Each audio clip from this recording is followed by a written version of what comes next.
Exact जाली degree scandal में FIA ने नरम हाथ रखा। अब ये केस सुप्रीम कोर्ट के सामने है।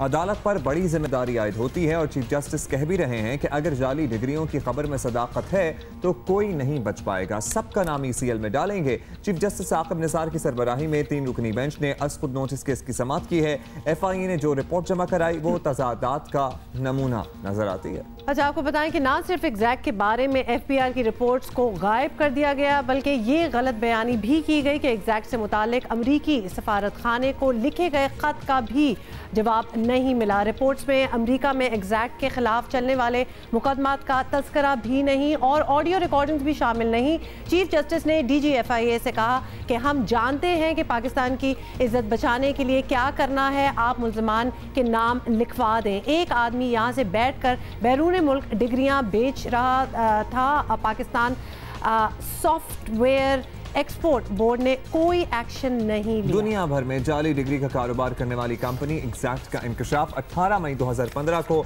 अमरीकी अखबार न्यूयॉर्क टाइम्स ने किया था। स्कैंडल सामने आने पर हुकूमत, एफआईए और दीगर तहकीकाती इदारों ने मिलकर भरपूर कार्रवाई की और कंपनी के मालिक शुएब शेख, वक्कास अतीक समेत जाली डिग्री का धंधा करने वाले कई अफराद हिरासत में लिए गए थे। अमरीका में फ्रंटमैन पकड़ा गया जिसने एतराफ़ जुर्म किया। भांडा फूटने के बाद उसे सजा भी सुनाई गई है, मगर फिर पाकिस्तान में मामला खुफिया कानूनी पेचीदगियों का शिकार हो गया। अच्छा, इसी पे हमने मजीद बात भी करनी है। द न्यूज़ के सीनियर रिपोर्टर उमर चीमा हमारे साथ हैं, उनसे बात करते हैं। उमर, आपने बड़ी तफसीली स्टोरी इस पे भी की और ख़ास तौर पे एफआईए की कोताहियों पर आपने की, तो और आपने क्या इसमें पता चला है, रवैया क्यों था इस रिपोर्ट का, इसमें ये एसेंस क्यों आया, ज़रा हमें समझा दें। देखिए, इस रवैये की वजह यही सामने आई है कि हमारे इदारे परफॉर्म करने में नाकाम हो गए हैं, वो कंप्रोमाइज्ड हैं। जिधर से प्रेशर आ जाता है वो उधर की तरफ झुक जाते हैं। तो हमारे यहाँ जितने भी बड़े स्कैंडल आते हैं, शुरू में बड़ी एक्साइटमेंट होती है, बड़े बयानबाजी भी होती है कि इस दफ़ा इसको हम एज अ टेस्ट केस लेंगे, लेकिन अनफॉर्चुनेटली कभी मुश्किल से कोई केस अपने मंतकी अंजाम तक पहुँचा है और एग्जैक्ट का केस उससे डिफरेंट नहीं है। और शायद उसकी बड़ी वजह यह है कि एग्जैक्ट के पीछे भी बड़े जो है इन्फ्लुएंशियल लोग हैं और मुझे आइडिया है कि जो लोग इस केस को डील करते रहे हैं उन्हें किस किस्म के दबाव का उन्हें सामना रहा है, किस किस्म की उन्हें धमकियाँ मिलती रही हैं और इसकी वजह से कई लोगों को छोड़ना भी पड़ा। तो अब अभी दोबारा एक उम्मीद तो भर आई है जिस तरह से सुप्रीम कोर्ट ने नोटिस लिया है।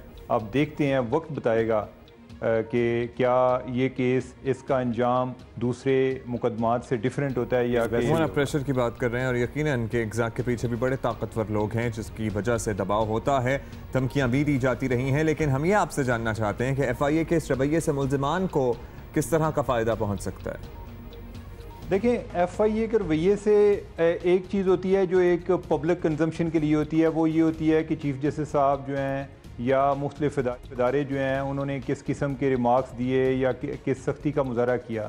कोई काम होता है जो कि तफ्तीशकारों ने करना होता है, जो इन्वेस्टिगेटर हैं उन्होंने करना होता है, जो कि उस केस को प्रोसिक्यूट करते हैं, इस्तगासा जिनको कहते हैं, जो इस चीज़ को डील कर रहे होते हैं उन्होंने करना होता है। तो अगर कोई एविडेंस में कोई थोड़ी बहुत वो हेर फेर कर दें, उनके पास कोई एविडेंस हो जिसको वो पेश ना करें, तो आगे जो जज साहबान हैं उन्होंने भी उस एविडेंस जो पेश की गई है, जो गवाही दी गई है, उसकी बुनियाद पे फैसला करना है।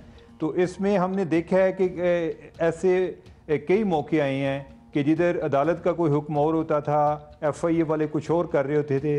अदालत एक स्टेज पे कह रही है कि उनकी प्रॉपर्टीज़ को या उनके अकाउंट्स को फ्रीज़ कर दें और एफआईए वाले उन्होंने अपनी इस मामले में डिस्क्रिशन इख्तियार की या अदालत के हुक्म को उसकी गलत तशरीह की।